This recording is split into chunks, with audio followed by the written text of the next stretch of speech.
Rajkot game ઝોનમાં આગ લાગ્યા બાદ રાજ્ય સરકાર વધુ ગંભીર બની છે અને ફાયર એનઓસી વગર ધમધમતા અનેક સેન્ટરોને સીલ તેમજ નોટિસ આપવામાં આવી રહી છે।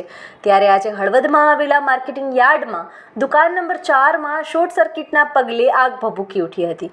બાલાજી એગ્રો ઇન્ડસ્ટ્રીઝમાં વરિયાળી અને ધાણાનો જથ્થો રાખેલો હતો તો સાથે જ મોટી માત્રામાં કોથળાઓ રાખતા હોવાથી આગ ફેલાઈ હતી। જો કે આગ અંગેની જાણ હળવદ નગરપાલિકાની ફાયર ટીમને થતાં તે તાત્કાલિક ઘટના સ્થળે પહોંચી હતી અને પાણીનો મારો ચલાવ્યો હતો। પાણીના છંટકાવથી વરિયાળી અને ધાણાનો બગાડ થયો હતો તો સાથે જ કોથળા પણ અડધા સળગી ગયા હતા।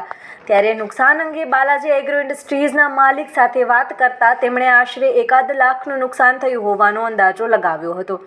સમય સૂચકતા અને ફાયર ટીમે આગ પર મેળવી લેતા મોટી જાનહાનિ ટળી હતી તો બીજી બાજુ બનાવના પગલે મોટી સંખ્યામાં ખેડૂતો અને વેપારીઓ ઘટના સ્થળે દોડી આવ્યા હતા।